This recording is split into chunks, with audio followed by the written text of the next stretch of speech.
আমাদের বাঙালিদের মধ্যে তান্ত্রিক নিয়ে একটা আলাদাই আগ্রহ রয়েছে, আর সেই কথা মাথায় রেখেই বঙ্গ পরিচয় আপনাদের সকলের জন্য নিয়ে এসেছে একটি নতুন তান্ত্রিক সিরিজের গল্প, যার নাম তিলকনাথ তান্ত্রিক। এই তিলকনাথ তান্ত্রিকের সর্বমোট 5টি সিজন রয়েছে, যার প্রত্যেকটিতে রয়েছে 20টি করে গল্প। আপনাদের ভালোবাসার উপর নির্ভর করছে এই সিজনের আগামী গল্পগুলি। আমাদের আজকের গল্পটি তিলকনাথ তান্ত্রিকের প্রথম সিজনের 15 নম্বর গল্প। শুরু হতে চলেছে আমাদের আজকের গল্প, তিলকনাথ তান্ত্রিক ও বেতাল বনের অপদেবতা।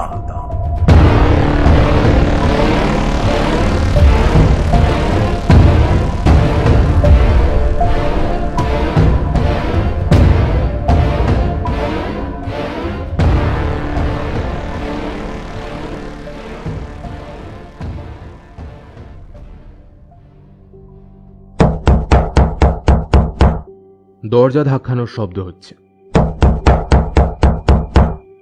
হ্যাঁ, ধনা এবারে রীতিমতো দরজায় ধাক্কাতেই শুরু করেছে।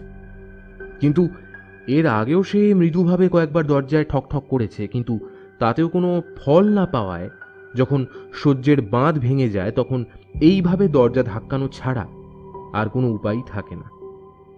প্রায় আধা ঘন্টা আগে আনিসুর রহমান নামে এক ভ্যান চালক তিলকনাথদের নামিয়ে দিয়ে গেছে লোয়া গ্রামের দেবুর বাড়ির সামনে, কিন্তু সেই আধা ঘন্টা ধরে তারা দাঁড়িয়েই আছে দরজার বাইরে, কিন্তু কেউই ঘরের ভেতর থেকে দরজা খুলছে না বা সাড়াটুকুও দিচ্ছে না। এখানে এই পরিস্থিতিতে অন্য কোনো মানুষ থাকলে স্বাভাবিকভাবেই তার দুশ্চিন্তা হতো বাড়ির ভেতরে থাকা মানুষগুলোর জন্য, কিন্তু তিলকনাথ কিছুটা হলেও ব্যাপারটা আন্দাজ করতে পেরেছেন।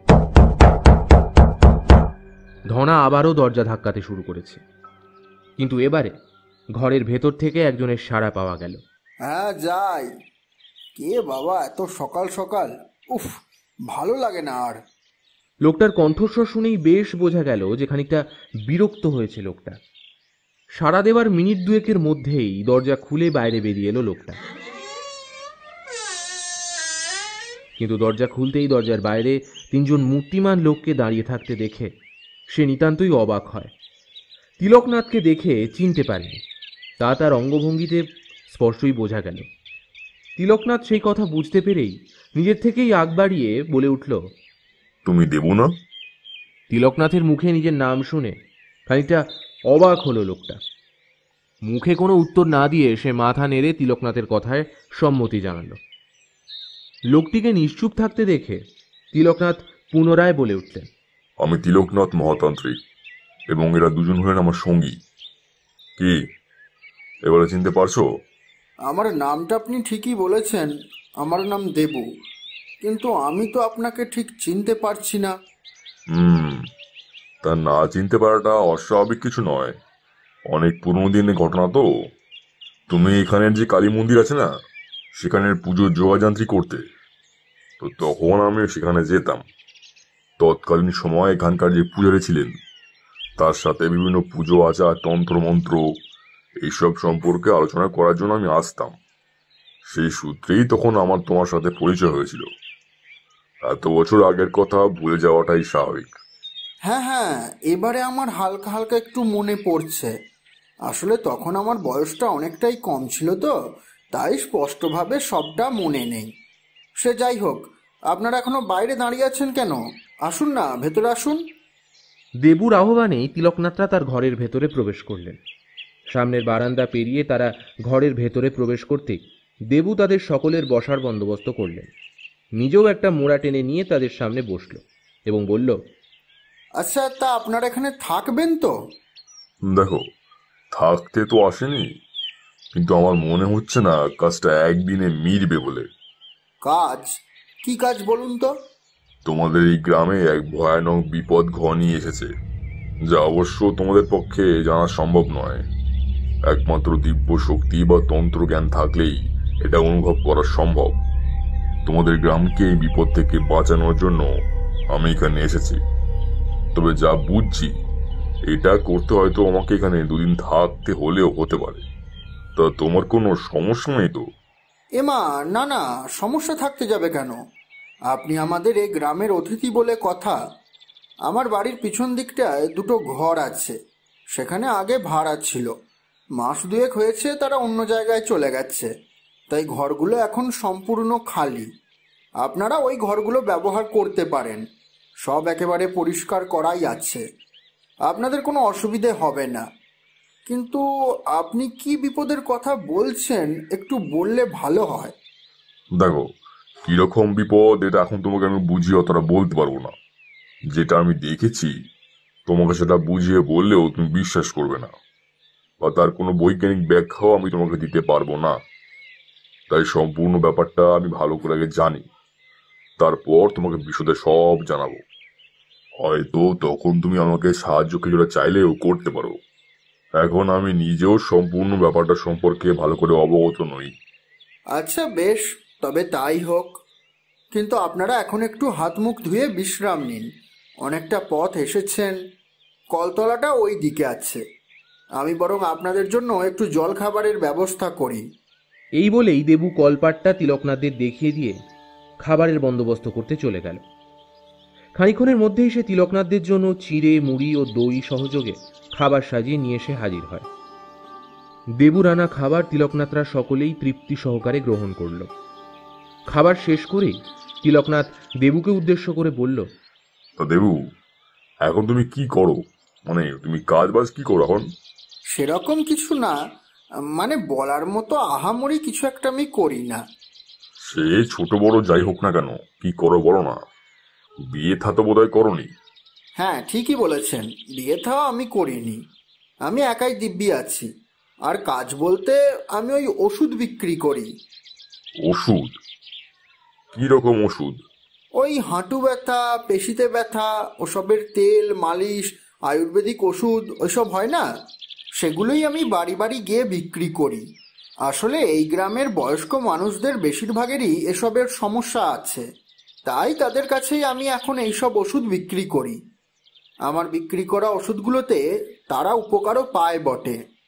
আর এসব বিক্রি করেই যা উপার্জন হয় তাতে আমার একার পেট চলে যায়। আচ্ছা, বুঝলাম। তাই পেশার সাথে কি তোমাদের গ্রামের আরো অনেকে জড়িত? কারণ যখন এইদিকে আমি আসছিলাম, পথে দেখছিলাম একজন শ্লোকের মতো করে কি যেন হজমিগুলি নাকি বিক্রি করছিল। ও আচ্ছা আচ্ছা, বুঝেছি বুঝেছি। আপনারা মনে হয় ওই মধুদা, মানে ওই মধুসূদনদার গলা শুনেছেন। হ্যাঁ, উনিও আমার মতোই এরকম বাড়ি বাড়ি ঘুরে হজমিগুলি বিক্রি করেন। আর শুধু আমি বা মধুদা নয়, এই গ্রামের আরও অনেকেই এরকম বিভিন্ন রোগের ঔষধ বাড়ি বাড়ি বিক্রি করে তাদের জীবিকা নির্বাহ করে। বেশ বেশ, বুঝলাম। আচ্ছা দেবু, তোমার কি বিশেষ কোনো কাজ এখন আছে? না হলে আমাকে তুমি একটু ওই মন্দিরটাই নিয়ে যেতে, যেখানে তুমি আগে কাজ করতে। আসলে বহু বছর হয়ে গেল ওই মন্দিরে যাই না। এত বছর পর যখন এই গ্রামে এসেছি, একবার মায়ের দর্শন করে যাই। তারপর বাকি কাজ, মানে যে কাজের উদ্দেশ্যে আমি এখানে এসেছি, সেটা সন্ধ্যার দিকে নয় শুরু করব। হ্যাঁ বেশ, তো চলুন না। কিন্তু সমস্যা একটাই, মন্দিরে যাবার পথটা খুব একটা ভালো নয়। আলো থাকতে থাকতেই আবার ফিরে আসতে হবে, কারণ সন্ধে হয়ে গেলে খুবই অসুবিধায় পড়তে হবে।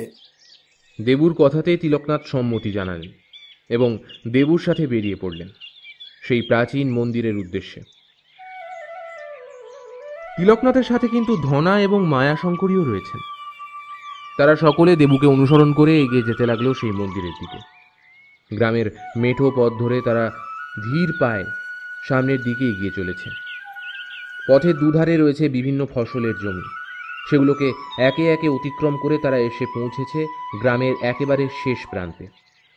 জায়গাটা একেবারে নিরিবিলি, আশেপাশে মানুষজন প্রায় নেই বললেই চলে। শুধু কিছুটা দূরে বটগাছের ঝুড়ি ধরে কয়েকটা বাচ্চা ছেলে আপন মনে খেলা করছে। বহু বছর পরে এই জায়গায় এসে তিলকনাথের পুরনো কিছু কথা স্মৃতিচারণ হতে থাকে।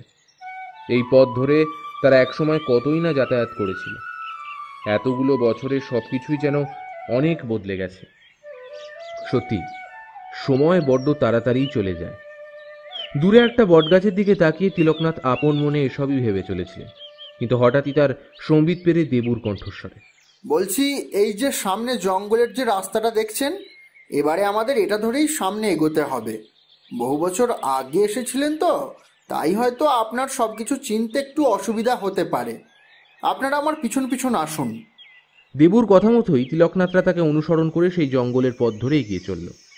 এতক্ষণে রাস্তাটা বেশ মসৃণ থাকলেও জঙ্গলের পথটা কিন্তু একেবারেই তার উল্টো। সেই ভাঙাচোরা এবড়ো খেবড়ো পথ ধরে মিনিট 30 হাঁটার পর তারা দূর থেকে দেখতে পেল সেই মন্দিরের চূড়াটি। সমগ্র মন্দিরটি জুড়ে রয়েছে টেরাকোটার কাজ। এছাড়াও মন্দিরের একেবারে কাছে গেলে দেখা যাবে মন্দিরের গায়ে বিভিন্ন নকশার কাজ আর সাথে কিছু দেওয়াল চিত্র। মন্দিরের সামনে রয়েছে একটা বাঁধানো চাতাল, আর সেই চাতালের সামনেই রয়েছে 3 ধাপ সিঁড়ি। সেই সিঁড়ি পেরিয়েই তারা উঠে এসেছে মন্দিরের চাতালে। এখানে যে নিত্য পুজো হয় তা মন্দিরের বাতাসে ভেসে থাকা ধূপধুনোর গন্ধেই প্রমাণ করে দিচ্ছে। তিলকনাথরা সকলেই এবারে মন্দিরের ভেতরে প্রবেশ করলেন এবং মাকে সাষ্টাঙ্গে প্রণাম করলেন। এরপরে তিনি কিছুটা সময় মন্দিরের ভেতরে বসে মায়ের ধ্যান করলেন এবং তারপর বাইরে এসে মন্দিরের চাতালটাতে একটু বসলেন। সেখানে বসে তিনি দেবুর সাথে কিছু একটা বিষয় নিয়ে আলোচনা করছিলেন। ঠিক এমন সময় হঠাৎ করেই একটা লোক ছুটতে ছুটতে দেবুর কাছে আসে এবং বলে, দেবুদা, দেবুদা, বলছি তোমার কাছে এমন কোনো ওষুধ আছে গো যাতে জ্বর কমবে? লোকটার কথা শুনে দেবু খানিকটা অবাক হয়, কারণ এই ধরনের ওষুধ তার কাছে নেই। সে শুধুমাত্র হাড়ের ব্যথার মালিশের ওষুধ বিক্রি করে। দেবু বলে ওঠে, না, আমার কাছে তো এরকম কোনো ওষুধ নেই। কিন্তু কেন, কি হয়েছে? আর তুমি জানলেই বা কি করে আমি এই মন্দিরে এসেছি? আরে আরে আমি তো তোমার বাড়িতেই গেছিলাম, কিন্তু দেখলাম তুমি বাড়িতে নেই, তাই এদিক ওদিক খুঁজছিলাম। ওই পথে 2-1 বললো তুমি জঙ্গলের দিকে নাকি এসেছো। সেইটা শুনেই আমি বুঝতে পারলাম তুমি মন্দিরে এসেছো। আসলে আমার ছেলেটার অবস্থা খুবই খারাপ, মানে এত ধুম জ্বর এসেছে, আর তাতে কি সব ভুলভাল প্রলাপ বকছে, পুরো পাগলের মতো করছে গো। কোনো কথা ঠিকঠাক বলছে না, উল্টো পাল্টা বকেই চলেছে। আর জ্বরটাও একেবারে ভয়ানক পর্যায়ে পৌঁছেছে, ওর গায়ে একদম হাত দেওয়া যাচ্ছে না গো। একটু ওষুধের ব্যবস্থা করে দিলে খুব ভালো হয়, না হলে আমার ছেলেটা যে মরে যাবে গো। শোনো দিব্যেন্দু, আমার এসব শুনে মনে হচ্ছে না যে এটা কোনো সাধারণ জ্বর। এই গাঁয়ের ডাক্তার বদ্যির ওষুধে জ্বর কমবে বলে তো মনে হয় না। তুমি বরং তাড়াতাড়ি গাড়ি ধরো এবং এক্ষুনি তোমার ছেলেকে নিয়ে শহরে। দাঁড়াও, আমি দেখছি, আমি কিছু একটা ব্যবস্থা করছি। চলো, তোমার ছেলে কোথায় আছে আমাকে তার কাছে নিয়ে চলো। দেরি করো না, তাড়াতাড়ি চলো। এই বলেই তিলকনাথ দিব্যেন্দু নামক সেই লোকটির সাথে তার বাড়ির দিকে রওনা দেয়, আর তার সাথে বাকিরাও। দ্রুত গতিতে পা চালিয়ে তারা মিনিট 10 মধ্যেই পৌঁছে যায় দিব্যেন্দুর বাড়িতে। বাড়িতে ঢুকেই দিব্যেন্দু তিলকনাথকে সোজা নিয়ে যায় তার ছেলের কাছে। তিলকনাথ ঘরে ঢুকেই দেখতে পান ছেলেটা বিছানায় শুয়ে কাতরাচ্ছে আর বিড়বিড় করে কিসব যেন বলে চলেছে। ছেলেটি কি বলছে তা শোনার জন্য তিলকনাথ ছেলেটির কাছে যায়, কিন্তু তাতেও ছেলেটির কোনো কথাই তিলকনাথ বুঝতে পারে না। শুনে শুনে মনে হচ্ছে যেন অন্য কোনো ভাষায় ছেলেটা কথা বলে চলেছে। তিলকনাথ এবারে তার একটা আঙুল ছেলেটার কপালে স্পর্শ করিয়ে বোঝার চেষ্টা করলেন যে ছেলেটা কোনো অশুভ শক্তির কবলে পড়েছে কিনা, কিন্তু সেরকম কোনো অশুভ শক্তির ছায়া না দেখতে পাওয়ায় তিলকনাথ তৎক্ষণাৎ তার ঝোলা থেকে বের করলেন একটা গাছের শিকড় এবং সেটিকে দিব্যেন্দুর দিকে এগিয়ে দিয়ে বললেন, এই নাও, ধরো এটাকে তাড়াতাড়ি একটু গরম জলে ফুটিয়ে নিয়ে এসো। যাও, দেরি করো না। তিলকনাথের কথা মতোই দিব্যেন্দু কিছুক্ষণের মধ্যেই সেই শেকড় ফোটানো জল তিলকনাথের কাছে নিয়ে আসে। তিলকনাথ সেই শেকড়টি ছেলেটির কপালে ছোঁয়ালেন এবং বিড়বিড় করে কি যেন মন্ত্রোচ্চারণ করলেন। এই কাজ সম্পন্ন হতেই তিনি দিব্যেন্দুকে বললেন, এই যে এই শেকড় ফোটানো জলটা, এটাকে ভালোভাবে একটা পাত্রে রেখে দাও। এই জলটা অল্প অল্প করে আজ সারাদিন ধরে খাওয়াবে। আজ রাতের মধ্যেই এই জ্বরটাও কমবে, আর সাথে এই ভুলভাল প্রলাপ বকাটাও কমে যাবে। চিন্তা করো না, এটা অন্য কিচ্ছু না। ও হয়তো কোনো কারণে ভয় টয় পেয়েছে, সেই থেকেই এই জ্বর এসেছে আর ভুলভাল বকছে। তবে চিন্তা নেই, এই জলটা নিয়ম করে আজকের দিনটা খাও, সব ঠিক হয়ে যাবে। এই আশ্বাস দিয়েই তিলকনাথ দিব্যেন্দুর বাড়ি থেকে বেরিয়ে সোজা রওনা দিল দেবুর বাড়ির উদ্দেশ্যে, আর তার পেছনে রয়েছে বাকিরাও। পথে হাঁটতে হাঁটতে হঠাৎ করেই দেবু তিলকনাথকে উদ্দেশ্য করে বলে ওঠে, আচ্ছা, আপনি তো কোনো ডাক্তারও নন, বদ্যিও নন, তাহলে কি করে আপনি তাকে ভরসা দিলেন বা ওই পদ্ধতিটা বলে দিলেন যাতে সত্যিই কাজ হবে? দেখো, কাজ হবে কি না হবে সেটা তুমি কাল সকালেই জানতে পেরে যাবে। আসলে এটি অনেক পুরনো আয়ুর্বেদিক শাস্ত্রের একটি টোটকা। তন্ত্রের সাথে এরকম কিছু জিনিস আমাকে জেনে রাখতে হয়। তন্ত্র কিছু ক্ষেত্রে কাজে লাগে বটে, কিন্তু মানুষের জীবন বাঁচাতে কখনো কখনো এরকম আয়ুর্বেদিক শাস্ত্রের ছোটখাটো প্রয়োগ অনেক কার্যকরী হয়। ওটা ছিল পাঁকুড় গাছের শিকড়। এই পাঁকুড় গাছ আয়ুর্বেদ শাস্ত্রের সাথে যুক্ত একটি গাছ। এই গাছটি ঔষধি এবং ভেষজ গুণ সম্পন্ন একটি গাছ। আর এই গাছের শিকড় ফোটানো জলটা এরকম জ্বরের মতো আরো বিভিন্ন রোগের জন্য উপকারী। এইসব কথা বলতে বলতে তারা দেবুর বাড়ি এসে পৌঁছায়।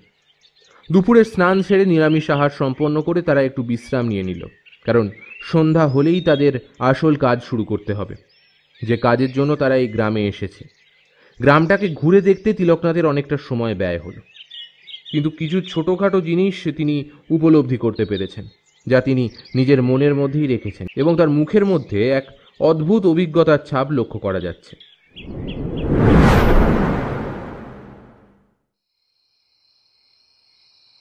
তিলকনাথরা ধীর পায়ে এগিয়ে চলেছে বেতাল বনের দিকে। এতক্ষণ তারা লোয়া গ্রামে ছিল, এবার সেই গ্রাম ত্যাগ করেছে। তারা এগিয়ে চলেছে বেতাল বনের উদ্দেশ্যে, আর তার সঙ্গে রয়েছে মায়াশঙ্করী এবং ধনা।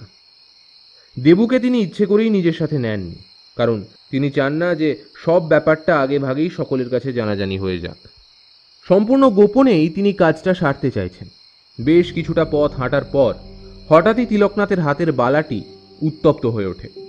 তিলকনাথ বুঝে যান এর অর্থ হলো তিনি ইতিমধ্যেই বেতাল বনের এলাকাতে প্রবেশ করে ফেলেছেন।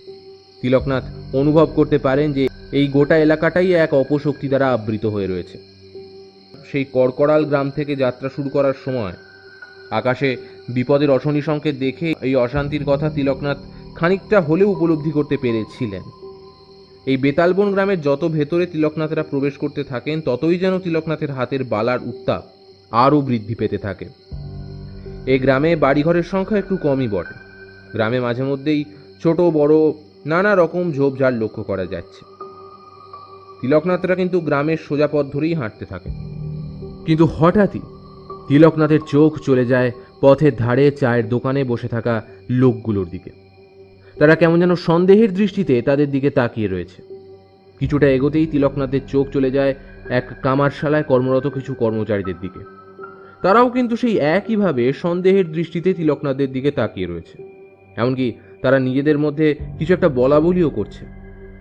তিলকনাথরা কিন্তু তাদের গতি থামায় না, তারা এগিয়ে চলে। ধনা এবং মায়াশঙ্করী উতলা হয়ে উঠেছে তিলকনাথের গন্তব্য জানার উদ্দেশ্যে, কিন্তু নিজেদের উতলা মনকে দমন করে তিলকনাথের পেছন পেছন তারা এগিয়ে চলেছে। বেশ খানিকটা পথ হাঁটার পর হঠাৎই ডান দিকের একটা সরু গলিতে তিলকনাথ বাঁক নিয়ে নেন। সেই গলি বরাবর কিছুটা হাঁটতেই দূরে দেখা যেতে থাকে জঙ্গলের রাস্তা। তিলকনাথ কিন্তু তার হাঁটার গতি একটুও থামালেন না। তিনি সেই জঙ্গলের দিক বরাবর একই গতিতে হেঁটে চললেন। দেখে মনে হচ্ছে যেন এই জঙ্গলে প্রবেশ করাই হলো তার একমাত্র উদ্দেশ্য। তিলকনাথের চালচলন এবং তার হাঁটার গতি দেখে মনে হচ্ছে যেন তিনি আগেও অনেকবার এই গ্রামে এসেছেন, কিন্তু আসলে ব্যাপারটা তা নয়। তার অলৌকিক ক্ষমতাই তার এই দিক নির্ণয় করতে সাহায্য করছে। জঙ্গলের ভেতরটা একেবারে ঘুটঘুটে অন্ধকার। মাঝে মধ্যে অবশ্য জঙ্গলের ফাঁক ফোকর দিয়ে কিছুটা চাঁদের আলো জঙ্গলের ভেতরে প্রবেশ করছে, আর সেই আলোকে অনুসরণ করেই তারা সামনের দিকে এগিয়ে চলেছে। জঙ্গলের ভেতরটা এতটাই শুনশান যে তারা নিজেদের পায়ের শব্দ অবধি শুনতে পাচ্ছে। জঙ্গলের আশেপাশের গাছপালাগুলোকে দেখেই বোঝা যাচ্ছে যে এখানে মানুষের সমাগম প্রায় হয় না বললেই চলে। না হলে এই গাছ হয়তো এতদিনে কেউ কেটে নিয়ে চলে যেত নিজেদের প্রয়োজন মেটাতে। তারা অতি সন্তর্পণে পা টিপে টিপে সামনের দিকে এগিয়ে চলেছে, কারণ এই ঘন জঙ্গলে সাপখোপেদের বসবাস যে রয়েছে তা নিঃসন্দেহেই বলা যায়। খানিকটা পথ হাঁটার পরই তাদের পায়ের তলায় কিছু একটা মরমরের শক্ত জিনিস পড়ে। প্রথমটায় সেগুলোকে গাছের শুকনো ডাল ভেবে ভুল করলেও পরে চাঁদের আলোতে সেগুলো দেখতে পেয়ে তাদের চক্ষু একেবারে চড়ক গাছ হয়ে যায়। তারা দেখতে পায় চারিদিকে মানুষের হাড় ছড়িয়ে রয়েছে। সেগুলোর মধ্যে কোনোটা হয়তো মানুষের হাতের হাড়, বা কোনোটা হয়তো বুকের পাঁজরের, বা কোনোটা মাথার খুলির। অবশ্য সেই খুলির দিকে চোখ না গেলে হাড়গুলো যে মানুষেরই তা বোঝার কোনো উপায় ছিল না। এক হতে পারে গ্রামের কোনো মানুষকে খুন করে এখানে ফেলে দিয়ে গেছে, বা হয়তো কোনো তন্ত্রমন্ত্রজনিত কারণে কেউ কারোর প্রাণ এখানে বলি দিয়েছে। তিলকনাথরা কিন্তু ভয় পেয়ে সেখানে থেমে থাকেনি, বরং জঙ্গলের আরও ভেতরের দিকে তারা এগিয়ে যেতে থাকে। কিছুটা পথ যাওয়ার পর হঠাৎই তাদের কানে জলের একটা কলকল শব্দ ভেসে আসতে থাকে। এর থেকেই বোঝা যাচ্ছে যে এই জঙ্গলের আশেপাশে কোনো জলাশয় বা নদী রয়েছে। তিলকনাথরা সেই জলের কলকল শব্দকে অনুসরণ করে সামনের দিকে এগোতে থাকে। এতক্ষণ চারিদিকটায় নিস্তব্ধ থাকলেও এবারে দূর থেকে বিভিন্ন রকম পশু পাখির আওয়াজ শোনা যেতে থাকে। মাঝে মধ্যে আবার কিছু নাম না জানা রাতের পাখিরা কর্কশ শব্দে ডেকে উঠছে। তারা অতি সন্তর্পণে ধীরে ধীরে সামনের দিকে এগিয়ে চলেছে। কিছুটা পথ যেতেই তারা দেখতে পায় দূরে চাঁদের আলোতে কি যেন চকচক করছে। কাছে যেতেই তারা দেখতে পায় একটা নদী। এই নদীর জলের শব্দই তারা এতক্ষণ ধরে শুনতে পাচ্ছি। চাঁদের আলোতে সেই নদীর জল একেবারে চকচক করছে, যেন মনে হচ্ছে কেউ গোটা নদীতে মুক্ত ছড়িয়ে দিয়েছে। তিলকনাথ সেই নদীর কাছে গিয়ে দাঁড়িয়ে পড়ে। মায়াশঙ্করী তিলকনাথের গতি প্রকৃতি কিছুই না বুঝতে পেরে তিলকনাথকে উদ্দেশ্য করে বলেন, আচ্ছা, আপনি ঠিক কি করতে চাইছেন? আর আমরাই বা কোথায় যাচ্ছি? মানে আমাদের গন্তব্যটা কোথায়? তিলকনাথ মায়াশঙ্করীর প্রশ্নের কোনো উত্তর দিলেন না। তিনি যেন চোখ বন্ধ করে কিছু একটা গন্ধ শোকার চেষ্টা করছেন। এই দেখে মায়াশঙ্করীও তাকে আর বিরক্ত করল না। তিনি মৌন হয়ে অপেক্ষা করতে লাগলেন তিলকনাথের কাজ সম্পূর্ণ হওয়ার জন্য। তিলকনাথ তার কাজ সম্পন্ন হতেই বললেন, একটি বিশেষ কাজে এখানে এসেছি। এই ধারে কাছেই কোথাও বিপদ ওত পেতে আছে, আর তার সংকেত এই জঙ্গলে ঢোকার মুখেই ওই মানুষের হাড় গোড়গুলোকে দেখেই পেয়েছি। সাধারণ নিরীহ মানুষকে কোন রকম প্রলোভন দেখিয়ে বা ভুল বুঝিয়ে এই জঙ্গলে নিয়ে এসেই এইভাবে নৃশংসভাবে হত্যা করছে কোনো এক অপদেবতা। কিন্তু সেই অপদেবতাটা যে কে এবং সে কোথায় আছে, তার আসল উদ্দেশ্যটা বা কি, সেটা আমাদের আগে জানতে হবে। তবে সে যে এখানেই রয়েছে, মানে এই জঙ্গলেই যে তার রাজ, সেটা আমি অনেকটাই অনুভব করতে পারলাম। এই বলতে বলতে হঠাৎই নদীর জলে একটা ছপাত করে শব্দ হলো। তিলকনাথ বুঝতে পারলেন বিশাল আকারের কোনো কিছু নদীর জলে ঝাঁপ দিয়েছে, কারণ আওয়াজটা অনেক জোরেই হয়েছে।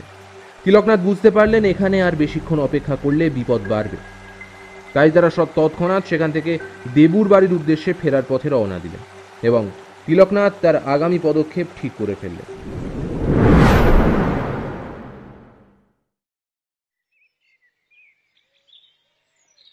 পূব আকাশে সূর্য উঁকি মারছে। গ্রীষ্মকাল হলেও গ্রামে ভোরের আবহাওয়াটা কিন্তু খুবই মনোরম। তিলকনাথ তার নিত্যদিনের মতোই প্রাণায়ামের পাঠ সেরে জলখাবার খাচ্ছেন। জলখাবার শেষ করেই তিনি বাকিদের অর্থাৎ দেবু, মায়াশঙ্করী ও ধনাকে নিয়ে এক গভীর আলোচনায় বসেছেন। এই আলোচনা হলো মূলত গতকাল রাতের ঘটনা নিয়ে। তিলকনাথ বললেন, এক ভয়ানক ঘটনা চলছে এই বেতাল বনে। কোন এক অসাধু ব্যক্তি নিজের তন্ত্র সাধনার অপব্যবহার করে এবং একটি কুতন্ত্র প্রয়োগ করে বেতালবন গ্রামটাকে তিলে তিলে শেষ করে দিচ্ছে। কিন্তু বেতালবন গ্রামের যে মানুষগুলোকে ওই অসাধু ব্যক্তি বা ওই ভণ্ড তান্ত্রিক, সে যাই হোক না কেন, যে অপদেবতার কাছে উদ্দেশ্য করে প্রাণ সমর্থন করছে বা তার উদ্দেশ্যে বলিদান দিচ্ছে, সেই সব মানুষদের গ্রামের লোকেরা ভুলে যাচ্ছে। কারণ তা না হলে এত মানুষ যে মারা যাচ্ছে, সেই নিয়ে গ্রামের মানুষদের মধ্যে শোরগোল পড়ে যেত, আর গ্রামের মানুষরা হয়তো এ নিয়ে আতঙ্কেও থাকতো। কিন্তু তাদের মধ্যে সেরকম কোনো আতঙ্কের ছাপই নেই। আর এর পিছনে কারণ শুধুমাত্র একটাই, এই গ্রামে যারা মারা যাচ্ছে তাদের স্মৃতি এই গ্রামে বসবাসকারী মানুষদের মন থেকে মুছে যাচ্ছে। গ্রামবাসীদের মন থেকে সেই সব মৃত মানুষের স্মৃতি মুছে ফেলছে ওই অপদেবতা। এরকম চলতে থাকলে ওই গ্রাম শেষ হয়ে যাবে। একে একে গ্রামের সমস্ত মানুষকে সে এইভাবে মেরে নিজের শক্তি বাড়াবে, আর তার অপদেবতাকে তুষ্ট করার প্রক্রিয়াও এভাবেই চলতে থাকবে। আর এরকম চলতে থাকলে ধীরে ধীরে এই আশেপাশের গ্রাম অর্থাৎ লোয়া, সন্তোষপুর এই সব গ্রামের দিকেও ধীরে ধীরে হাত বাড়াবে। কিন্তু তাহলে এর থেকে রেহাই পাওয়ার উপায়টা কি, তা কি আপনি জানতে পেরেছেন? আর ওই কাল রাতে আমাদের ফেরার সময় ওই নদীর জলে যে একটা ছপাত করে শব্দ হয়েছিল না, ওটা কিসের শব্দ আপনি বুঝতে পেরেছিলেন? না, সেটা তো বুঝতে পারিনি যে আসলে ওটা কি ছিল, কিন্তু কোনো প্রাণী তো হবেই, এটুকু নিশ্চিত। যাকগে, সেটা নিয়ে না হয় পরে ভাবা যাবে। এখন ওই সাধনাটা আসলে যে কে করছে এবং তার অবস্থানটা ঠিক কোথায় এবং তার আসল উদ্দেশ্য কি, সেটা আমাদের আগে জানতে হবে এবং তাকে কি করে প্রতিরোধ করা যায় সেটাও খুঁজে বের করতেই হবে। আর এই কাজের জন্য দেবু, আমার তোমার সাহায্য লাগবে। তোমাকে একটা অনুরোধ করব, আশা করি তুমি রাখবে। হ্যাঁ হ্যাঁ, বলুন না, কি করতে হবে আমাকে?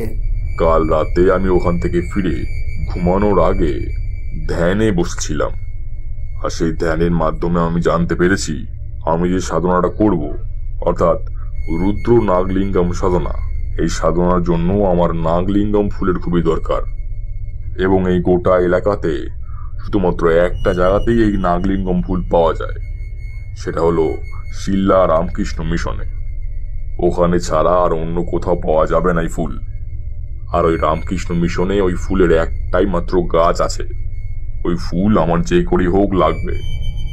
তা তুমি আমাকে একটু তোমার ওই মোটর সাইকেলে করে সেখানে নিয়ে যেতে পারবে? কারণ পথটা তো অনেকটা দূরের। হ্যাঁ হ্যাঁ, অবশ্যই নিয়ে যাব। আপনি আমার সাথেই যাবেন। আপনি বরং তৈরি হয়ে নিন, আমার ছোট একটা কাজ আছে, আমি সেটা সেরে চট করে চলে আসছি, তারপর আপনাকে নিয়ে যাব। এই বলেই দেবু তার কাজে বেরিয়ে গেল। কাজ থেকে ফিরে বেলা 11টা নাগাদ দেবু তিলকনাথকে নিয়ে রওনা দিল শিল্লার রামকৃষ্ণ মিশনের উদ্দেশ্যে। দেবুর বাড়ি থেকে বেরিয়ে কিছুটা পথ যেতেই তিলকনাথের দেখা হয় দিব্যেন্দুর সাথে, আর তার সাথেই রয়েছে তার ছেলে। তাদেরকে আসতে দেখে দেবু তার মোটর সাইকেলটা থামায়। দিব্যেন্দু তিলকনাথের কাছে এসে বলে, প্রণাম তিলকনাথ বাবা, এই যে আমার ছেলেটা আজ একেবারে সুস্থ হয়ে গেছে, এক ফোঁটাও আর জ্বর নেই। তাই তো আপনার সাথে দেখা করার জন্য দেবুদার বাড়ির দিকে যাচ্ছিলুম, পথে আপনার সাথে দেখা হয়ে গেল। আপনার জন্যই আমার ছেলেটা এত তাড়াতাড়ি সুস্থ হয়ে গেল। আপনাকে আপনাকে অনেক অনেক ধন্যবাদ তিলকনাথ বাবা। আমার ছেলেটাকে আপনি আশীর্বাদ করুন, ও যাতে অনেক বড় মানুষ হতে পারে। এই বলেই দিব্যেন্দু এবং তার ছেলে তিলকনাথের পা ছুঁয়ে তাকে প্রণাম করল এবং তিলকনাথ তাদের মন ভরে আশীর্বাদ করলেন এবং বললেন, আজ আমার একটু তাড়া আছে, একটা জায়গায় আমাকে যেতে হবে, তাই তো দেবু আমাকে সেখানে নিয়ে যাচ্ছে। আমি বরং এখন চলি, তোমার সাথে আমার পরে কথা হবে। এই বলেই তিলকনাথ দেবুর মোটরসাইকেলে চড়ে আবার রওনা দিলেন। প্রায় ঘন্টা দেড়েকের পথ অতিক্রম করার পর তিলকনাথরা এসে পৌঁছন রামকৃষ্ণ মিশনে।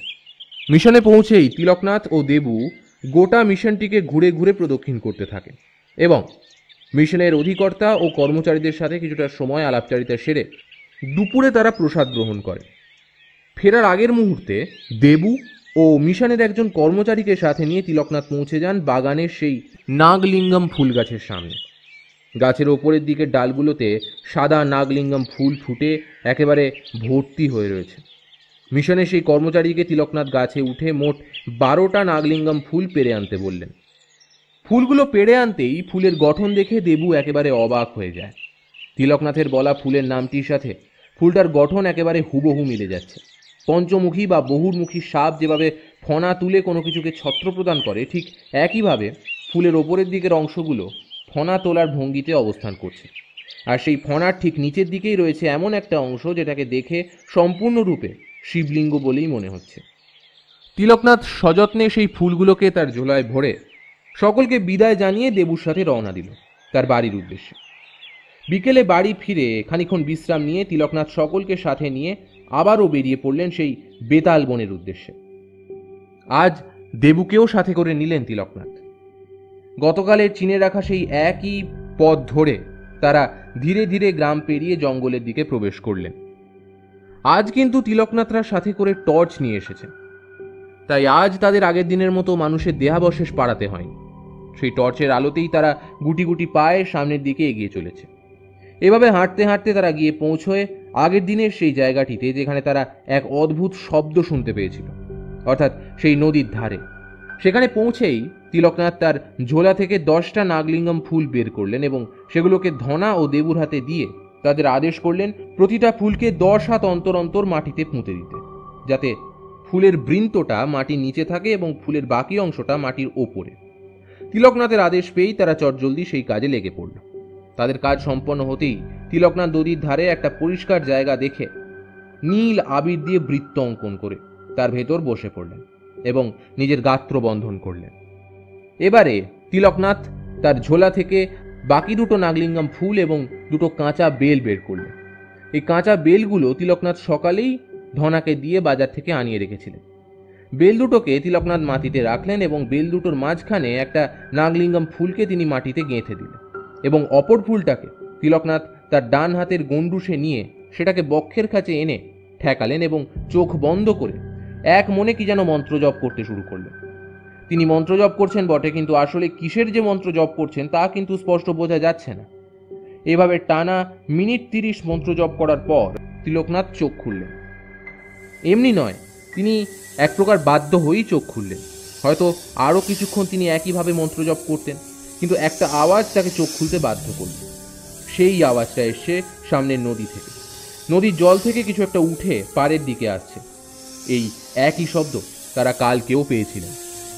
নদীর পাড়ের দিকে নজর যেতেই তিলকনাথের সকলের চোখ একেবারে কপালে উঠে গেল। তাদের হাত পা ভয় একেবারে হিম হয়ে গেছে। তারা দেখেন একটা বৃহৎ আকৃতির পঞ্চমুখী সাপ ফনা তুলে তিলকনাথের দিকে এগিয়ে আসছে। সাপটার উচ্চতা তিলকনাথের উচ্চতারও দ্বিগুণ। পঞ্চমুখের ফনা তুলে সে একেবারে এক বিশাল ছাতার আকার গঠন করেছে। সে ক্রমাগত ফোঁস ফোঁস করতে করতে তিলকনাথের দিকে এগিয়ে আসছে। সেটা এতটাই দ্রুত গতিতে আসছে যে তাদের পালাবার সময়টুকুও নেই। কিন্তু এই একই সাথে মায়াশঙ্করী আরও একটা জিনিস লক্ষ্য করে, যেটা দেখে মায়াশঙ্করী আরও বেশি অবাক হয়ে যান। তিনি ভয় মিশ্রিত কণ্ঠে সজোরে বলে ওঠেন, এ কি করে সম্ভব? মায়াশঙ্করীর কণ্ঠে তিলকনাথের সম্বিত ফেরে। এতক্ষণ তিনি ওই পঞ্চমুখী সাপটার দিকে যেমন মন্ত্রমুগ্ধের মতো একই দৃষ্টিতে তাকিয়েছিলেন, কিন্তু মায়াশঙ্করীর নির্দেশ করা দিকটিতে তিলকনাথের চোখ যেতেই তিনিও কেমন যেন হতবাক হয়ে যান। নদীর জলটা ডান দিকে বাঁ দিকে প্রবাহিত হচ্ছিল, কারণ বাম দিকটা যথেষ্ট পরিমাণে ঢালু, তাই নদীর জলটা ডান দিক থেকেই বাঁ দিকে প্রবাহিত হয়। কিন্তু হঠাৎ করেই এখন দেখা যাচ্ছে জলের গতিপথটা সম্পূর্ণরূপেই পরিবর্তিত হয়ে গেছে। এখন বাঁ দিক থেকে ডান দিকে জলের ধারা প্রবাহিত হচ্ছে। জলের ধারা হঠাৎ করেই পরিবর্তিত হয়ে গেছে, কিন্তু এই গতিপথ পরিবর্তন হওয়া তো কোনোভাবেই সম্ভব নয়। এমনকি নদীতে বাঁধ দিলেও নয়। নদীর জলকে বিপরীত দিকে বাহিত করবার ক্ষমতা কোনো ভয়ানক সাধকের ছাড়া আর কারোর হতে পারে না, এবং তিনি যে এই জঙ্গলই বসবাস করেন তা বুঝতে আর তিলকনাথের বাকি থাকে না। কিন্তু তার ক্ষমতার কথা ভেবে তিলকনাথ সত্যিই হতবাক হয়ে যান। তিনি অস্ফুট স্বরে বলে ওঠেন, কে এই ব্যক্তি? এত ক্ষমতাবান, এতটাই শক্তিশালী তার তন্ত্র ক্ষমতা যে নদীর জলরাশির গতিপথ পরিবর্তন করে দিল? কি হতে পারেনি?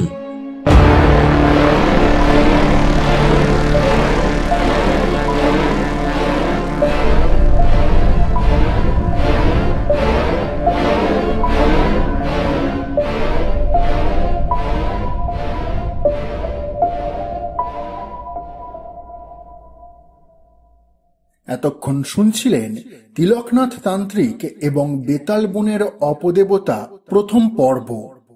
এবার শুরু হচ্ছে তিলকনাথ তান্ত্রিক এবং বেতাল বনের অপদেবতা দ্বিতীয় তথা অন্তিম পর্ব। প্রকৃতি তার তাণ্ডব লীলা শুরু করেছে। আকাশে কালো মেঘের ঘনঘটার কারণে চারিদিক জুড়েই বিরাজ করছে এক নিকষ কালো অন্ধকার, কিন্তু ঘন ঘন বিদ্যুৎ চমকাচ্ছে। আর সেই আলোতেই মাঝে মাঝে দেখা যাচ্ছে প্রকৃতির ভয়ঙ্কর রুদ্র রূপ। ঝড়ের দাপটে জঙ্গলের লম্বা গাছগুলো যেন বেঁকে নুয়ে মাটির সাথে মিশে যাচ্ছে। আর এরই মাঝে কখনো কখনো বিকট শব্দে বাজ পড়ছে। চারিদিকে বাতাসের শোঁ শোঁ আওয়াজ। এই প্রলয় তাণ্ডব দেখে মনে হচ্ছে বিধাতা নিজেই নিজের সৃষ্টির ওপর ক্ষুব্ধ হয়েছেন। প্রকৃতি যেন এক অদ্ভুত ধ্বংসলীলায় মেতেছে। এদিকে তিলকনাথরা কিন্তু এখনো সেই নদীর ধারেই দাঁড়িয়ে। তারা বুঝে উঠতে পারছে না যে কেন এই ঘটনাটা ঘটছে। নদীর জলের গতি পরিবর্তন করা কোনো সাধারণ মানুষের পক্ষে তো সম্ভব নয়। তাহলে কে সেই শক্তিশালী ব্যক্তি যেই অসাধ্য সাধন করছে? আদেও সে কোনো ব্যক্তি কিনা বা অতিমানব কিনা তাও কিন্তু তিলকনাথ জানে না। তিলকনাথের একবার ইচ্ছাও জাগে এই জলরাশির ধার বরাবর গিয়ে জলের গতিপথ পরিবর্তনের কারণটা খুঁজে বের করার। হয়তো সেই স্থানেই সেই মহামানবটি রয়েছে, বা সুপ্ত অবস্থায় রয়েছে সেই শক্তিটি। কিন্তু সেদিকে যাবার কোনো উপায়ই তিলকনাথের কাছে নেই, কারণ একদিকে এই প্রকৃতির তাণ্ডব আর অপরদিকে সেই বৃহৎ আকৃতির পঞ্চমুখী সাপ তিলকনাথের একেবারে সামনে চলে এসেছে এবং 5টি মুখ দিয়ে তিলকনাথদের গোগ্রাসে গেলার জন্য উদ্যত হয়েছে। সাপটির বৃহৎ আকৃতি দেখে প্রায় মূর্ছা যাবার জোগাড় হয় মায়াশঙ্করী এবং বাকি সকলের। তারা কোনো রকমে সেখান থেকে পালাতে সক্ষম হলেও তিলকনাথ কিন্তু সেখান থেকে এক ফোঁটাও নড়েননি। সেই বৃহৎ পঞ্চমুখী সাপটি যেই মুহূর্তে তিলকনাথের ওপর ঝাঁপিয়ে পড়তে যায়, ঠিক তখনই তিলকনাথ তার মহাশক্তি প্রয়োগ করেন এবং সাথে সাথেই তিলকনাথের চোখ দুটি লাল বর্ণ ধারণ করে এবং সেই চোখ দ্বারাই লাল আলোকরশ্মি তিলকনাথ নিক্ষেপ করেন সেই সাপগুলির চোখ বরাবর। এর ফলে সেই প্রত্যেকটি সাপের চোখ লাল বর্ণ ধারণ করে, অর্থাৎ তিলকনাথ সেই পঞ্চমুখী সাপটিকে নিজের বশে করে নিয়েছেন। তাই কিছুক্ষণ আগে আক্রমণের জন্য উদ্যত হওয়া সেই পঞ্চমুখী সাপটি নিমেষের মধ্যেই এখন প্রশমিত হয়ে গেল। এর ফলে সেই বৃহৎ আকৃতির পঞ্চমুখী সাপটি এখন এক পোষ্য প্রাণীতে পরিণত হল এবং এক প্রকার প্রণামের ভঙ্গিতে সে তিলকনাথের পায়ের কাছে এসে মাথা নত করল। তিলকনাথ সেই সাপটির একটি মাথায় হাত বোলালেন এবং তাকে আশীর্বাদ করলেন। এবারে আশেপাশে আর কাউকে না দেখতে পেয়ে তিলকনাথ হাঁক দিয়ে বললেন, আরে কোথায় পালালে তোমরা? ভয়ের কিছু নেই, এখন আমার পোষ মেনে গেছে, ও এখন সম্পূর্ণরূপে আমার বশে রয়েছে। তোমরা এবার এদিকে এসো, অত ভয় পেলে চলবে না। তিলকনাথের কথায় আশ্বস্ত হয়েই বাকিরা বাইরে বেরিয়ে এলো। প্রকৃতির তাণ্ডবও এখন সম্পূর্ণরূপে থেমে গেছে। ঝড় বৃষ্টি থামার পর চারদিকের পরিবেশটা এখন পুরোপুরি শান্ত রূপ ধারণ করেছে। মায়াশঙ্করী বলে ওঠেন, আমি তো একেবারে ভয় পেয়ে গেছিলাম। এরকম বিভৎস সাপ আমি আমার জীবনে আজ অব্দি কখনো দেখিনি। আর এত বড় বড় ফনা তুলছিল, ওর একটা ফনাই তো মনে হয় একটা গোটা জ্যান্ত মানুষকে গিলে খাওয়ার জন্য যথেষ্ট। মায়াশঙ্করীর কথা শুনে তিলকনাথ মুখে কিছুই বলেন না, খালি মুচকি হাসেন।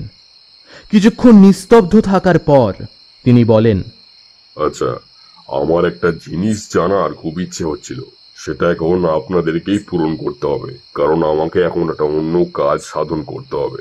আপনারা এই নদীর ধার বরাবর সোজা হাঁটতে শুরু করুন, আর ততক্ষণ আপনারা হাঁটতে থাকবেন যতক্ষণ না পর্যন্ত এই নদীর গতিপথ কোনখান থেকে পরিবর্তন হচ্ছে সেটা জানতে পারছেন। যে জায়গা থেকে জলের গতিপথ পরিবর্তন হচ্ছে ঠিক সেই জায়গাটাতেই মায়াশঙ্কর দেবী আপনি আপনার মহাঙ্কুশটি গেঁথে দেবেন। আর আপনারা যাতে পথভ্রষ্ট না হন তার জন্য আমি আমার তাণ্ডবিকটিকে ঠিক এই জায়গাটায় গেঁথে দেব। এই তাণ্ডবিকের উজ্জ্বল আভা আপনারা অনেক দূর থেকে দেখতে পাবেন। এই বলেই তিলকনাথ মন্ত্র বলে তাণ্ডবটিকে তার হাতে নিয়ে চলে এলেন এবং সেটিকে তিনি সেই জায়গাতেই সজোরে গেঁথে দিলেন। তাণ্ডবটিকে মাটিতে গেঁথে দিতেই চারিদিকটা নীলাভ আভায় প্রজ্বলিত হয়ে ওঠে। মায়াশঙ্করী, ধনা আর দেবু আর সময় নষ্ট না করে সোজা হাঁটতে শুরু করলেন নদীর ধার বরাবর। অপরদিকে তিলকনাথ এখন তার সেই বিশেষ কাজটি সম্পন্ন করবেন, আর সেটি হল সাধনা। এই সাধনা সম্পন্ন করার জন্যই তিলকনাথ বাকিদের অন্য কাজে পাঠিয়ে দিলেন। তিনি এখন নারায়ণী সাধনায় লিপ্ত হবেন। ঠিক যেভাবে মাঝ সমুদ্রে পঞ্চমুখী সাপের ওপর স্বয়ং নারায়ণ অধিষ্ঠিত থাকেন, ঠিক একই ভঙ্গিতে পঞ্চমুখী সাপের ওপর মাঝ নদীতে বসে তিনি এই নারায়ণী সাধনাটি করবেন। তিলকনাথের অঙ্গুলি নির্দেশে সেই পঞ্চমুখী সাপটি মাঝ নদীতে তার দেহটিকে পেঁচিয়ে তিলকনাথের বসার জন্য একটি বেদি তৈরি করল। তিলকনাথ সেই বেদির ওপর বসতেই পঞ্চমুখী সাপটি তার ফণা দ্বারা তিলকনাথের মাথার ওপরে এক ছাতার মতো আবরণ সৃষ্টি করে এবং তার দ্বারা সে তিলকনাথকে সমস্ত বিপদ থেকে আড়াল করে রেখেছে। তিলকনাথকে দেখে মনে হচ্ছে তিনি কোনো দৈবিক শক্তির অধিকারী। সেই পঞ্চমুখী সাপের প্রত্যেকটির চোখ এখন লাল বর্ণ ধারণ করে রয়েছে, অর্থাৎ সাপটি এখনো পর্যন্ত সম্পূর্ণভাবেই তিলকনাথের বশবর্তী হয়ে রয়েছে। তিলকনাথ এবারে সেই সাধনায় মগ্ন হওয়ার জন্য তার চোখ দুটি বুজলেন। তিলকনাথের এই সাধনার প্রভাব এতটাই প্রবল যে নদীর জল উথাল পাতাল করতে শুরু করেছে। এমনকি এই সাধনার প্রভাবে নদীর পাড়ের ছোট গাছগুলো কেমন যেন নুয়ে পড়েছে। তিলকনাথের এই ভয়ঙ্কর সাধনার প্রভাব আশেপাশের প্রকৃতিতে স্পষ্ট হয়ে উঠেছে। তবে তিলকনাথ কিন্তু তার সাধনা বন্ধ করেননি। তিনি তার হাত দুটিকে বক্ষের কাছে এক বিশেষ মুদ্রা ভঙ্গিতে রেখে চোখ বন্ধ করে নীরবে মন্ত্র জপ করে চলেছেন।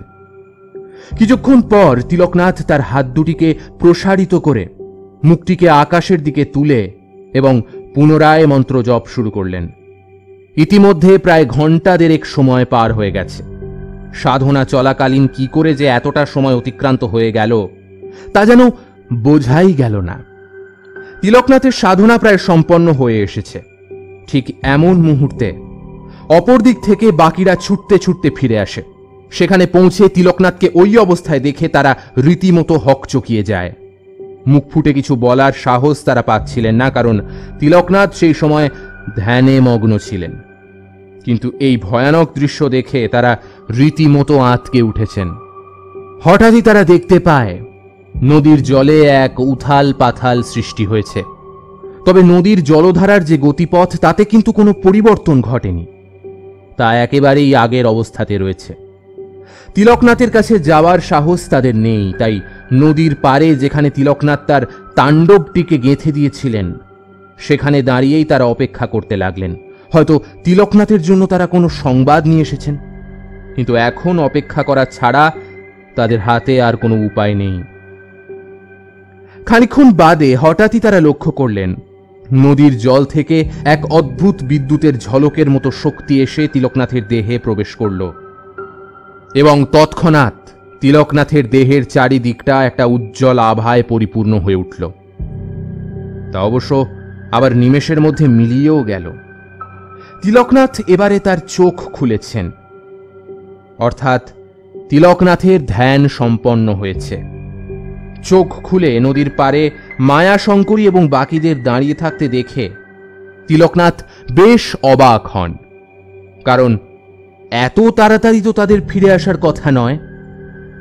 তিলকনাথ তার অঙ্গুলির ইশারাতে সাপটিকে নদীর পাড়ের দিকে যাবার আদেশ দেন। তিলকনাথের আদেশ মতোই পঞ্চমুখী সাপটি তিলকনাথকে নদীর পাড়ের কাছে নিয়ে আসে। তিলকনাথকে ওই অবস্থায় দেখে তারা ভয়ে একটু দূরে সরে যায়। তিলকনাথ কিন্তু এখনো সেই সাপটির ওপরেই বসে রয়েছেন।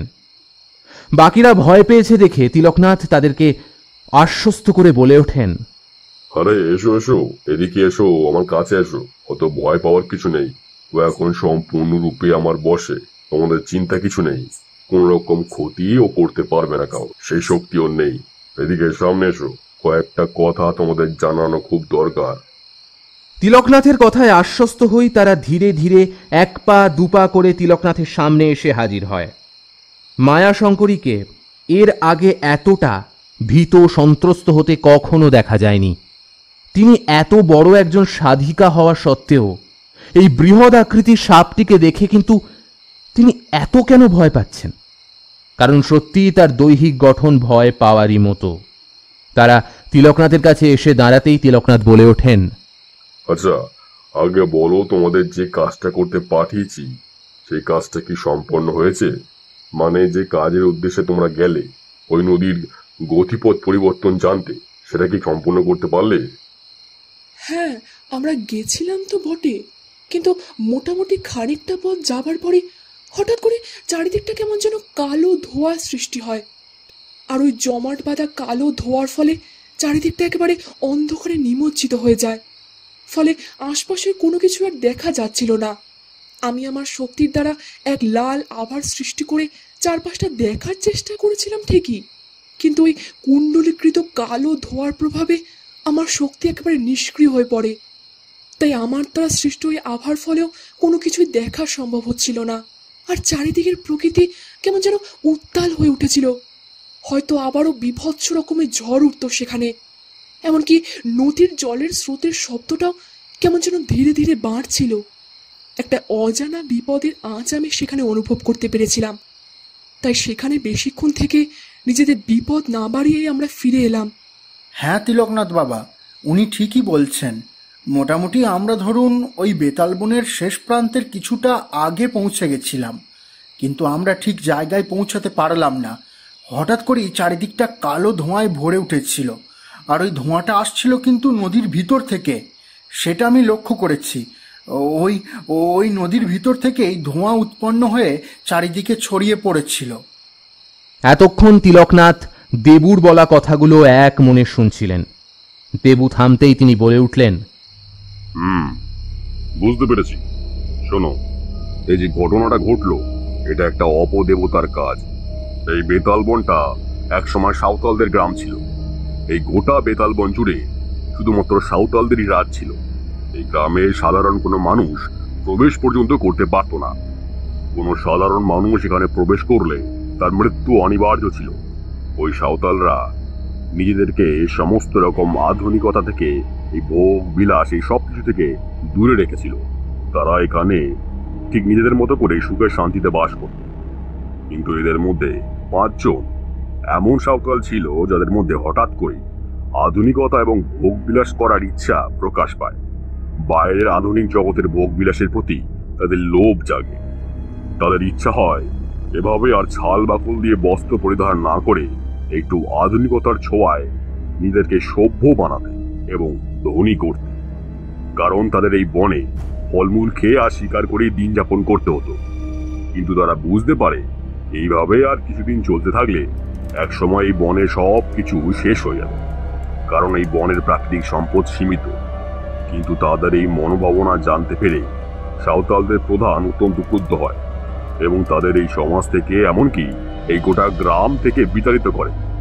কিন্তু এই 5 জন সাঁওতাল ছিল সাঁওতাল গোষ্ঠীর সেনা দলের প্রধান 5 সেনা। তাদের নিঃস্বার্থ বলিদান আর কঠোর পরিশ্রমেই এই সাঁওতাল গোষ্ঠী এতদিন সুরক্ষিত ছিল। তাই আজ পুরনো সব উপকারের কথা ভুলে গিয়ে যখন তাদেরকে এইভাবে লাঞ্ছিত, অপমানিত করে এই গ্রাম থেকে বের করে দেওয়া হলো, তখন তারাও মনস্থির করে যে তারা 5 জনে গদ্রগঙ্গার সাধনা করে তাকে তুষ্ট করবে। এই গদ্রগঙ্গা হলো সাঁওতালদের অপদেবতা। প্রচলিত আছে যে এই গদ্রগঙ্গা সাধনা করে তাকে তুষ্ট করতে পারলে নাকি সে মানসিকভাবে শান্তি লাভ করে, আর পাশাপাশি আর্থিকভাবেও তার উন্নতি সাধন হয়। তাই তারা মনস্থির করল যে এই গদ্রগঙ্গার সাধনা করে তাকে তুষ্ট করবে এবং তাকে শারীরিক রূপ ধারণ করিয়ে এখানে আনয়ন করবে। কিন্তু গদ্রগঙ্গা হলেন একজন ভয়ানক স্বভাবের অপদেবতা। অতি সহজেই তিনি রুষ্ট হয়ে যান। সামান্য রকম কোনো ভুল ত্রুটি হলেই তার অভিশাপ লেগে যায় এবং তিনি রুদ্রমূর্তি ধারণ করেন। তাই এই গদ্রগঙ্গার সাধনা করে তাকে তুষ্ট করা এবং তার কাছ থেকে আশীর্বাদ পাওয়াটা খুব কঠিন ব্যাপার ছিল। তা সত্ত্বেও তারা সাহস দেখিয়ে এই কাজে লিপ্ত হয় এবং এই কাজের জন্য গ্রামের সাঁওতালদেরকে এক এক করে সরাতে থাকে। অর্থাৎ গদ্রগঙ্গার উদ্দেশ্যে তাদেরকে এক এক করে বলিদান দিতে থাকে। এভাবে ধীরে ধীরে ওই গ্রামের মানুষের সংখ্যা কমতে শুরু করে।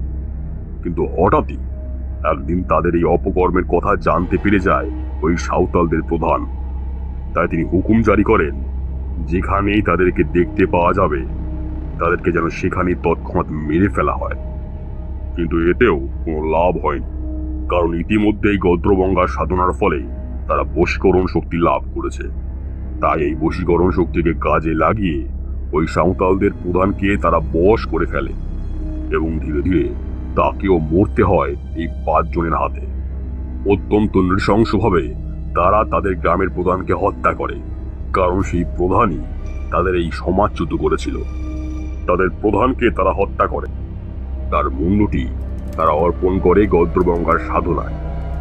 ঠিক এইভাবে গদ্রবঙ্গা যখন মোট 45টি আত্মার শক্তি নিজের মধ্যে সঞ্চয় করে নেয়, তখন সে দৈহিক রূপ ধারণ করার জন্য যথার্থ হয়ে ওঠে।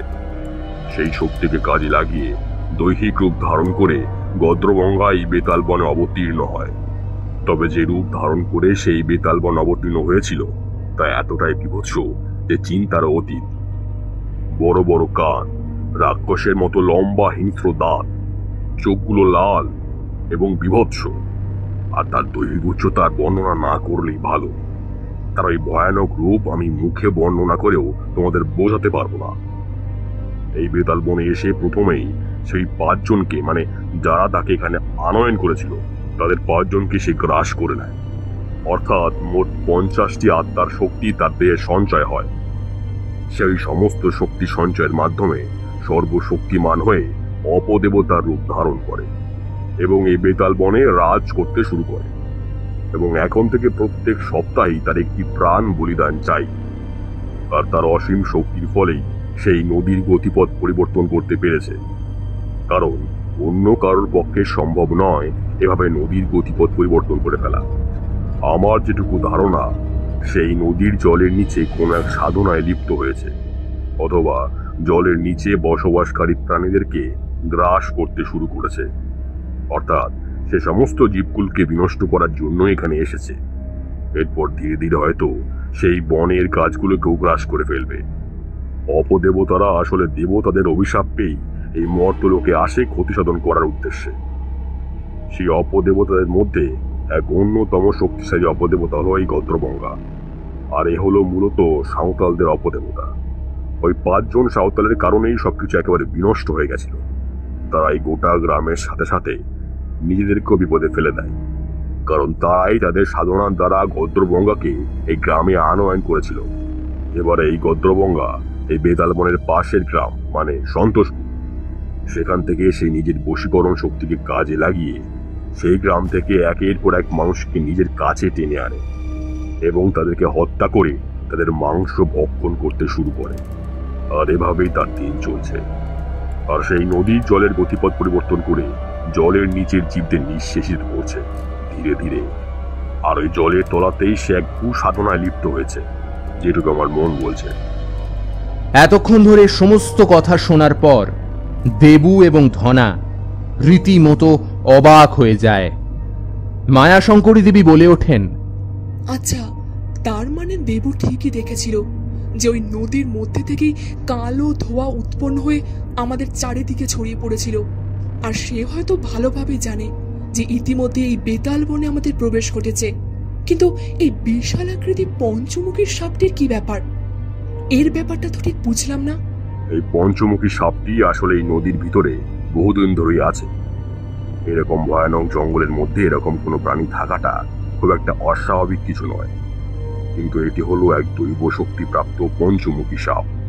এই পঞ্চমুখী সাপ সাধারণত দেখা যায় না, কিন্তু কদিন ধরে সে কিছু কারণে ক্ষিপ্ত হয়ে আছে।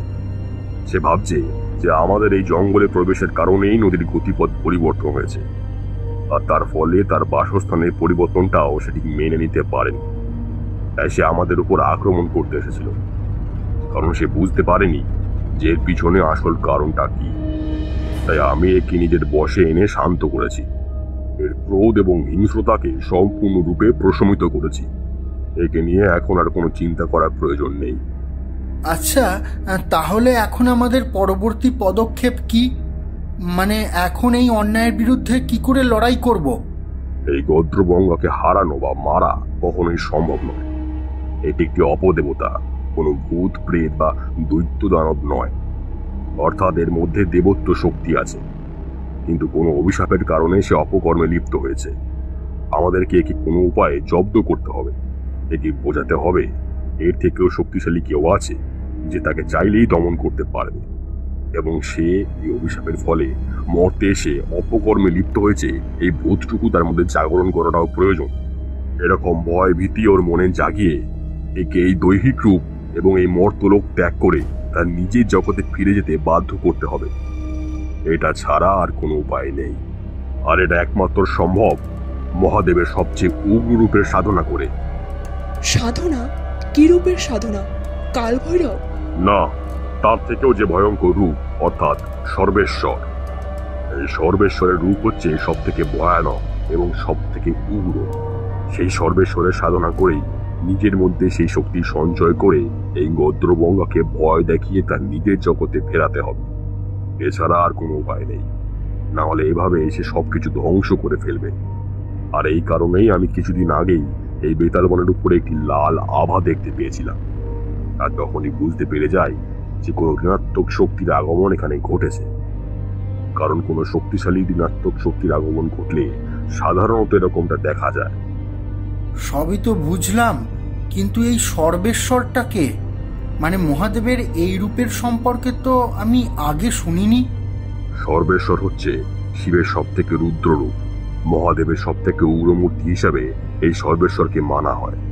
যখন ভগবান নরসিংহদেব হিরণ্যকশিপুকে বধ করেছিলেন প্রহ্লাদের উপর হওয়া অত্যাচারের কারণে, তারপরেও নরসিংহদেবের ক্রোধ শান্ত হয়নি। তার ক্রোধ ধীরে ধীরে এতটাই বাড়ছিল যে সেটা সৃষ্টিকে বিনাশ করার জন্য যথেষ্ট। তখন ভয়ে সবাই মহাদেবের শরণ নিয়েছিল। মহাদেব তখন তার এক শিষ্যকে পাঠান ওই নরসিংহদেবের কাছে, যাতে সে তাকে বোঝাতে পারে যে নরসিংহদেবের অন্যান্য অবতারগুলোর মহিমা কি এবং কি কারণে সেই সব অবতারের এই মর্তলোকে আবির্ভাব হয়েছিল। কিন্তু তাতেও কোনো লাভ হয়নি। নরসিংহদেবকে শান্ত করা সম্ভব হয়নি। তার ক্রোধ যেন আরো বৃদ্ধি পাচ্ছিল এবং সেই সৃষ্টিকে বিনাশের পথে এগিয়ে নিয়ে যাচ্ছিল। আর কোনো উপায় না দেখে সেই মুহূর্তে সর্বেশ্বর রূপ ধারণ করেন মহাদেব। আর এই সর্বেশ্বর মূলত তিনটে প্রাণীর সংমিশ্রণে তৈরি একটা রূপ। মহাদেবের এই সরব রূপ মানুষ, সিংহ এবং ঈগলের সমন্বয়। এই সরব রূপের সহস্র মুখ, দুটি বিশাল ডানা, 8টি পা এবং নানান অস্ত্রে সজ্জিত থাকে, এবং এর মুখ থেকে মাঝে মধ্যে আগুনের বর্ষণ হয়। এই সর্বেশ্বরের রূপ ধারণ করে মহাদেব নৃসিংহদেবকে যুদ্ধের জন্য আহ্বান করে। নৃসিংহদেবও তখন প্রচন্ড ক্রোধে কান্ডাবেরুন্ডা নামে এক বিকট বিশাল আকার পাখি রূপ ধারণ করে সর্বেশ্বরের মুখোমুখি হন। দুজনের মধ্যে প্রচন্ড সংঘাত শুরু হয়। মূলত শিব ও বিষ্ণুর মধ্যেই এই লড়াই চলছিল। প্রায় 18 দিন পরে এই মহাসংগ্রাম শেষ হয়। শেষমেশ সর্বেশ্বরের প্রচন্ড আঘাতে নৃসিংহদেব মাটিতে পড়ে গিয়ে আত্মসংবরণ করেন। আর এর মধ্যে দিয়েই বিষ্ণুর নৃসিংহদেব অবতারের লীলা শেষ হয়ে যায় এবং তিনি বিষ্ণু রূপে ফিরে আসেন। এইভাবেই সর্বশক্তিমান হয়ে সর্বেশ্বর সমস্ত সৃষ্টিকে রক্ষা করেছিল। একইভাবেই সর্বেশ্বরের সাধনা করেই এই গদ্রবঙ্গকে তার নিজের লোকে পাঠাতে হবে। তার জন্য দেবু, তোমাকে একটা কাজ করতে হবে। ওই সর্বেশ্বরের শক্তি ইতিমধ্যেই আমার মধ্যে চলে এসেছে, কিন্তু তাকে আরো বেশি পরিমাণে জাগ্রত করতে গেলে ওই গ্রামের শেষ প্রান্তে যে মন্দিরটা রয়েছে, সেই মন্দিরে মায়ের সামনে যে ঘট বসানো থাকে, সেই ঘটের জল তোমাকে নিয়ে আসতে হবে। তবে এমনি এমনি নয়, মা তোমাকে অনুমতি দেবে, তারপরেই তুমি ওই জল ঘর থেকে নিয়ে আসবে। সেসব তো বুঝলাম, কিন্তু তাতে আবার অনুমতি নেবার কি আছে? মন্দিরে তো কেউই রক্ষণাবেক্ষণের জন্য নেই। আর তাছাড়া মায়ের কাছ থেকে অনুমতি নেবই বা কি করে? মানে মানে মা অনুমতি দেবেন সেটা আমি বুঝবই বা কি করে? না, খবরদার না, মায়ের অনুমতি ছাড়া একদমই আনবে না। মা অনুমতি দিলে তবেই আনবে। কোনো না কোনো ভাবে ইঙ্গিত দিয়ে মা তোমাকে ঠিক বুঝিয়ে দেবেন যে তিনি তোমাকে অনুমতি দিয়েছেন। তবে সেই জল নিয়ে যখন তুমি আমার কাছে ফেরত আসবে, তখন কিন্তু গদ্রবঙ্গা তার শক্তির দ্বারা তোমাকে মাঝে মাঝে বিভ্রান্ত করার চেষ্টা করবে, কিন্তু তোমাকে ওই জলটা সঠিকভাবে আমার কাছে নিয়ে আসতে হবে। আর এদিকে শোনো, একবার এদিকে আসো। তোমার হাতটা দেখি। না, তোমার হাতে এই রুদ্রাক্ষটা বের দিলাম। এই রুদ্রাক্ষ তোমাকে সমস্ত অশুভ শক্তির হাত থেকে রক্ষা করবে। যাও, তুমি দেরি করো না, এখনই রওনা দাও। তিলকনাথের আদেশ মতো দেবু আর এক মুহূর্ত বিলম্ব না করেই রওনা দিল গ্রামের শেষ প্রান্তের সেই মন্দিরের উদ্দেশ্যে। দেবু সেখান থেকে প্রস্থান করলেই তিলকনাথ পারে উঠে আসেন এবং বলেন, মা শঙ্করী দেবী, আপনাকে এবার একটা কাজ করতে হবে। আপনাকে এই মুহূর্তে এই অঞ্চলটিতে একটি সুরক্ষা বলয় সৃষ্টি করতে হবে, যাতে বাইরের কোনো অপশক্তি আমাদের উপর আক্রমণ করতে না পারে। তিলকনাথের কথা শেষ হতেই মায়া শঙ্করী তৎক্ষণাৎ উঠে একটি সুরক্ষা বলয় তৈরি করবার জন্য উদ্যত হন। মায়া শঙ্করী দেবী তার বৃদ্ধাঙ্গুলি দিয়ে মাটিতে স্পর্শ করিয়ে বিড়বিড় করে কি যেন মন্ত্র জপ করতে শুরু করেন। কিছুক্ষণের মধ্যেই এক উজ্জ্বল আলোর বলয় সৃষ্টি হয়ে তা তিলকনাথদের ঘিরে ফেলে। তিলকনাথরা সকলেই এখন সেই সুরক্ষা বলয়ের মধ্যে আবদ্ধ রয়েছেন। কিন্তু ইতিমধ্যেই গোটা জঙ্গল কাঁপতে শুরু করেছে। কেউ একজন বিশাল আকৃতির দেহ নিয়ে এদিকে হেঁটে আসছে, আর তার পায়ের শব্দেই গোটা জঙ্গলটা বাড়ে বাড়ে কেঁপে উঠছে। এভাবে খানিকক্ষণ চলার পর হঠাৎই অন্ধকার ভেদ করে বাইরে বেরিয়ে আসে এক বিশাল দৈত্যাকৃতির প্রাণী। তার আকৃতি এতটাই বিশাল যে তার পা থেকে কোমর অবধি দেখা যাচ্ছে, তার থেকে আর বেশি কিছু দেখাই যাচ্ছে না।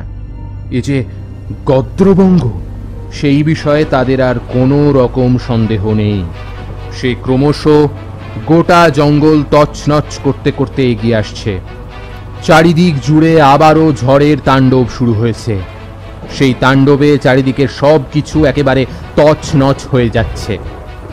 তিলকনাথ তার এক মন্ত্রপুত শক্তি ছুঁড়ে দিলেন সেই গদ্রবঙ্গর দিকে।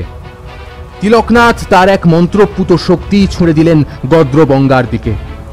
সেই শক্তি গদ্রবঙ্গার কাছে গিয়ে পৌঁছতেই তার চারিদিকে সেই শক্তি একটি গোলাকার বৃত্ত সৃষ্টি করল এবং সেই বৃত্ত বরাবর অগ্নুৎপাত হয়ে গোটা বৃত্ত জুড়ে আগুন জ্বলে উঠল। অর্থাৎ তিলকনাথ গদ্রবঙ্গাকে সেই বৃত্তের মধ্যে আবদ্ধ করে দিলেন।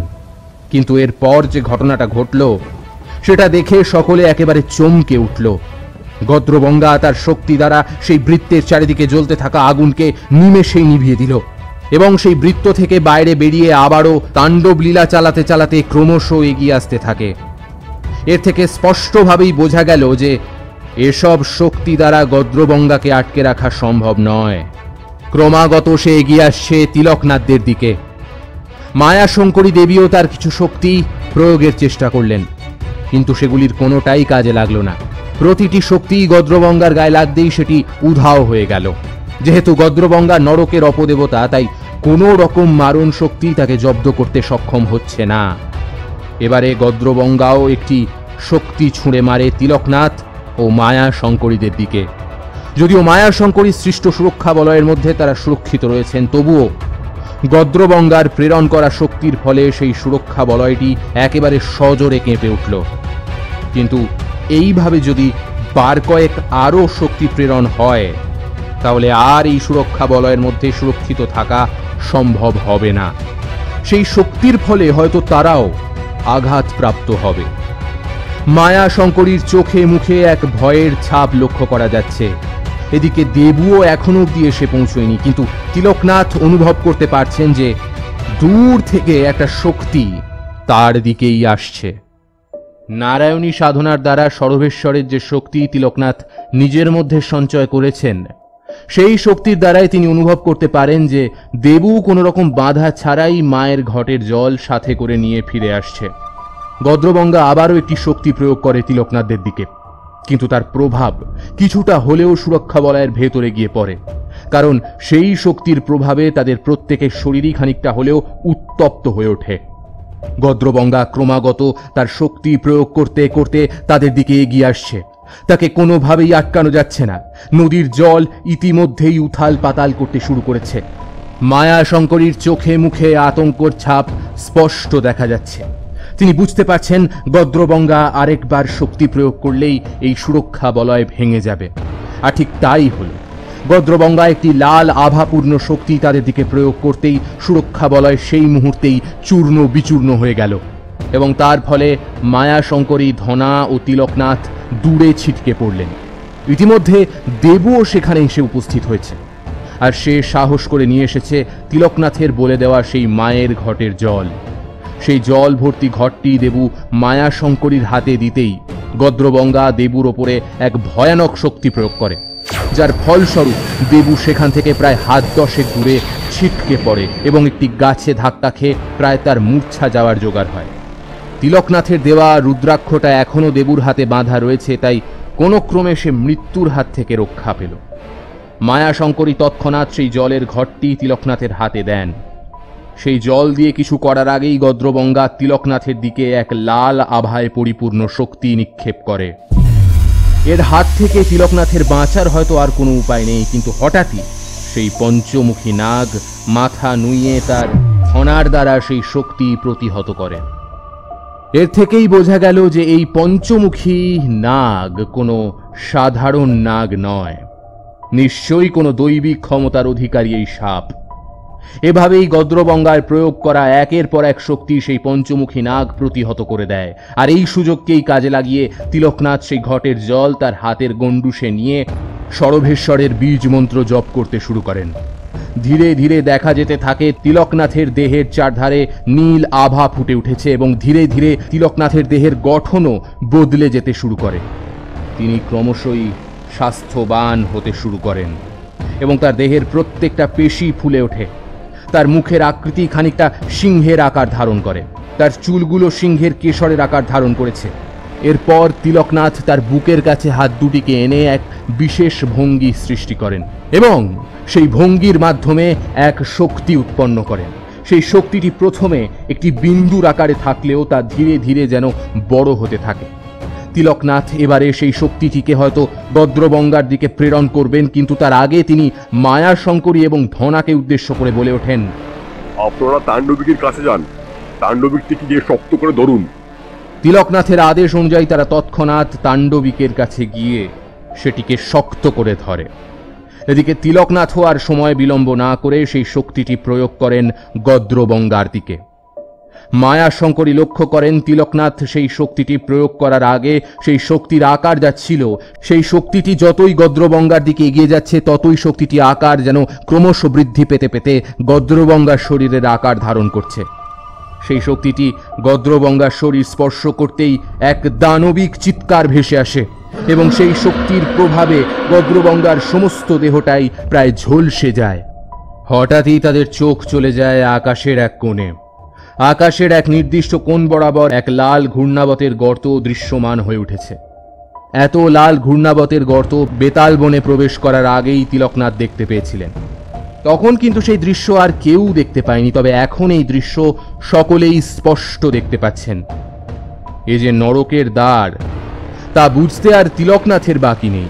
সেই লাল গর্তের ভেতর থেকে হঠাৎই এক অদ্ভুত আকর্ষণ সৃষ্টি হয়ে ওই গদ্রবঙ্গাকে সেই গর্তের ভেতর টেনে নিয়ে যায় এবং তৎক্ষণাৎ সেই ঘূর্ণাবতের আকারের গর্ত আকাশে মিলিয়ে যায়। চারিদিকের পরিবেশটা নিমেষের মধ্যেই একেবারে শান্ত হয়ে গেল। চারিদিকের বন জঙ্গলের অনেকটা ক্ষতি হয়েছে ঠিকই, কিন্তু এখন গোটা গ্রাম সম্পূর্ণভাবে বিপদমুক্ত। তিলকনাথ সেই পঞ্চমুখী সাপটির কাছে গিয়ে তাকে প্রণাম করে বিদায় জানাতেই সাপটি নদীর ভেতর চলে গেল।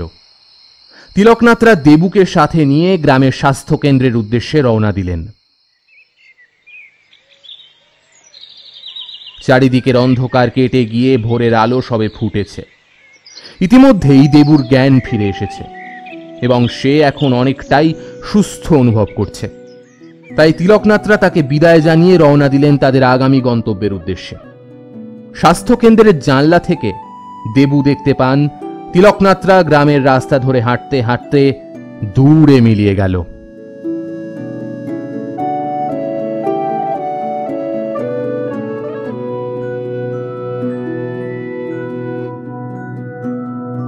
এতক্ষণ শুনছিলেন তিলকনাথ তান্ত্রিক এবং বেতাল বনের অপদেবতা প্রথম এবং অন্তিম পর্ব। পর্ব পরিচালনায় শিল্পা বর্ধন, কাহিনী শিল্পা ও অনিকেত, গল্প পাঠে সায়ন্তন, অন্যান্য চরিত্রে অনিকেত, শিল্পা, সৈকত এবং শ্রীরূপ, পোস্টার ডিজাইনিং আকাশ এবং কৃষ্ণেন্দু, এডিটিং এবং সাউন্ড ডিজাইনিংয়ে সৈকত। খুব শীঘ্রই আসছে আমাদের নতুন গল্প। ততক্ষণের জন্য চ্যানেলটিকে সাবস্ক্রাইব করে পাশে থাকা বেল আইকনটি ক্লিক করুন, যাতে আমাদের সমস্ত গল্পের আপডেট আপনারা নিয়মিত পেয়ে যান।